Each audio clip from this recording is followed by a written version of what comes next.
Eu acho que essa questão de reputação começa pelo Conselho, na minha opinião, e pela formação do Conselho. Quando você olha historicamente, quer dizer, os conselhos lá atrás eram formados com amigos e conhecidos dos donos das empresas. Começaram, aí depois por uma evolução, onde começaram a pegar figurões, pessoas que tinham uma reputação nas suas diversas áreas, mas que necessariamente não entendiam de governança corporativa. E mais recentemente você começa a ver as empresas, principalmente na medida que começou a ampliar a questão do capital difuso no Brasil, você começa a ver empresas que procuram conselheiros que tragam, de fato, conhecimento de governança corporativa. E eu vejo essa é a grande coisa. Que é preciso é a definição e formação do Conselho. Tem muitos desafios pela frente, porque é natural que, e é da natureza humana, um conselho formado, as pessoas não querem sair. E num órgão colegiado é muito complicado você ver como você faz essa renovação para assegurar de que os objetivos desejados serão atingidos, né? Então, um dos instrumentos que eu acho que os conselhos vêm procurando fazer para atingir isso é a avaliação. Na maioria dos conselhos que eu estou, ou tem ou está em processo de implementação um processo de avaliação contínua dos conselhos. E não existe um único modelo, mas cito em um dos conselhos nós fazemos 2 avaliações no período do mandato, no mandato de 2 anos. Na primeira, ela tem um objetivo muito mais educativo. Logo 6 meses da posse, os conselheiros fazem uma avaliação de 180, né, ou sei lá, 270, às vezes o CEO também avalia, mas eles procuram olhar muito mais quais são os gaps que cada conselheiro tem em relação ao todo na percepção dos seus colegas. E já próximo do fim do mandato, a gente faz de novo uma avaliação com um caráter muito mais assertivo no sentido da renovação do Conselho. Essas pessoas, e a pergunta que se faz individualmente com um terceiro para garantir a credibilidade e a transparência total das pessoas, a gente procura olhar se aquele seu colega está ou não contribuindo e se você acha que precisa ser trocado. É um trabalho que exige muita maturidade, mas eu acho que é um trabalho necessário. O grande desafio, na minha opinião, é que o trabalho do Conselho é um trabalho que fica muito no âmbito do Conselho, ele não se torna público, né? A menos quando você tem uma crise e aí você consegue pontuar e ver claramente a ação do Conselho. Então é muito difícil para quem está de fora fazer essa avaliação, mas os conselheiros não podem se furtar a fazê-la. Obrigado. Vamos lá? Bom, eu basicamente sou um gestor de recursos há 30 anos. Então, o que eu procuro sempre, e procuro sempre empresas que estejam mal avaliadas. Eu olhei com muita atenção os seus quadros para ver quem estava lá no fundo, porque é aquilo que me interessa.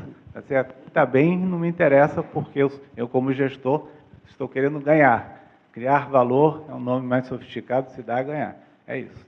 Estou achando que ela vale 1 hoje e eu gostaria que ela valesse 10. E eu acredito, desde então, que o ativismo, ou seja, participar da solução, é algo positivo a ser feito e que pode ser feito. Pessoas de fora podem vir e colaborar, desde que o interesse seja legítimo e seja comum. Se o interesse for o bem da companhia, por que não? E se esse for o caminho. Quanto exatamente à participação do Conselho, então eu sempre acreditei nisso. É meio para mim como falar sei lá, para um católico falar do Padre Nosso. Faz parte, nasci sabendo. E assim que para mim se faz e se cria o valor nas companhias. Por outro lado, nós estamos vivendo um momento de grandes mudanças na história corporativa, e principalmente no Brasil, mas eu diria que no mundo inteiro, tá certo? Qual é o papel do Conselho, qual é o papel dos gestores, e é sempre difícil você avaliar a história quando você está nela. Eu imagino que um francês em 1789 não sabia muito bem o que ele estava fazendo, até porque não tinha nome. Imagino que o nome Revolução Francesa foi dado muito depois. Ele não sabia que aquilo seria uma mudança tão grande no mundo, ele tinha uma intenção. E eu acho que a vida dos conselhos hoje é um pouco isso. Eu, como disse, já participei pelo menos de 40 conselhos diferentes, e você vê uma clara evolução, do engajamento, tá certo? Parte disso forçado no sentido de que as companhias estão se tornando corporations, ou seja, a propriedade deixou de ser uma coisa com um nome identificado, um telefone, a pessoa que você sabe quem é, e, portanto, o meu papel no começo como conselheiro era tentar influir aquela pessoa daquele telefone para uma companhia, para um mundo mais democrático, onde, na verdade, tudo aquilo é pulverizado, tem uma opção de interesse, e, para piorar, eles estão mutantes, todos os dias eles estão sendo negociados, entra um, sai outro, e aquele, portanto, não existe um quadro fixo de quem é e de quem não é, mas a evolução, eu acho que tem passado por uma opção de coisas, uma certamente é representatividade. Eu, de vez em quando, brinco que eu tenho uma diferença um pouco com a CVM, porque ela insiste muito na questão da independência. Eu acho a independência uma coisa importante, só que ela pode ser vista como um falso conceito, principalmente do jeito que ela é avaliada. Independência é sempre assim, a pessoa que não tem relação, e eu vejo gente que há 50 anos frequentava aquele mesmo ambiente, não sei o quê, e é chamado de conselheiro independente, para cumprir uma regrinha lá da CVM. Eu acho que antes da independência vem uma representatividade, ou seja, é muito importante que cada conselheiro se sinta um pouco como dono. Tá certo? Se a companhia vai mal, ele tem que perder o sono, sim. Eu me lembro que, também no começo, no conselho da Gafisa, um dia eu declarei isso, lá por azar, para um repórter, quase me mataram no conselho. Ah, quer dizer que ninguém aqui perde o sono, só você que... Não, não é assim. Mas de qualquer jeito falta. Ou uma companhia tem um conselho que vive a companhia e sofre com a companhia, ou jamais aquele conselho será positivo no sentido certo. E só falando um pouquinho das evoluções, hoje os conselhos são muito mais intensos do que eram, há 10 ou 20 anos atrás. A criação de comitês e coisas desse tipo acaba criando um envolvimento muito maior. Os conselheiros entendem mais das companhias. Eu acho, já também vou declarar que uma bobagem, o conselheiro não substitui o gestor, de jeito nenhum. Ele não deveria pretender ser o administrador, até porque o administrador vive a companhia todo dia e vai saber mais do que ele. Porque ele tem uma visão externa que, às vezes, dá a ele uma perspectiva melhor do que quem está lá dentro. Mas ele não é um professor, ele é apenas um observador mais à distância que pode... E tem obrigações muito mais com o longo prazo do que com o dia a dia, também o que facilita a vida dele. Mas eram essas palavras iniciais. Obrigado. Como mede o valor do conselho? Para mim é muito simples. Você tem que medir valor para o valor da companhia, longo prazo. Se em 5 anos tua empresa não valorizou, o conselho não fez a função. Não existe como fugir da métrica do preço por ação a longo prazo. A longo prazo, não no curto prazo. Na minha experiência, tendo visto mais de 15 conselhos, é difícil achar conselhos que funcionem bem como grupo. Muito difícil.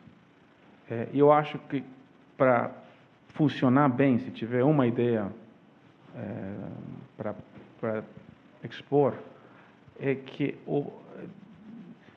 está em linha com a representatividade. Os conselhos, na meu ver, na minha experiência, que funcionaram bem, são os conselhos que tinham representatividade de 3 tipos de conselheiros. Primeiro, o conselheiro goleiro, o cara que não deixa meter gol, o cara que pensa em risco, que está no comitê da auditoria, que pensa nos conflitos, que está sempre o pessimista. Tem um cara que só faz isso. Essa é uma função importante. A segunda função é o cara que traz negócio, que faz apresentações, que é um cara de desenvolvimento de negócios. Ele é o eterno otimista. Você não quer ele pensando em risco, ele está pensando em sonho, novos produtos, novos mercados, tentando fazer vínculos e trazendo ideias e contatos para o presidente. Esse é o segundo. E o terceiro é o especialista. o cara que entende daquela indústria, daquele produto, já seja aeronáutica, já seja mercado de construção, etc. Alguém que realmente entenda aquele produto, que não seja gestor. Quando você tem os três perfis representados no conselho, a dinâmica é espetacular, porque você realmente consiga ter um foro que o presidente da companhia gosta de expor suas ideias, porque sai coisa nova. Ele não está simplesmente prestando conta, e se tem um foro onde o futuro da companhia é discutido e se pensa em criação de valor. Então, é difícil combinar os três perfis, mas quando você consegue combinar, acho que as chances de geração de valor são maiores.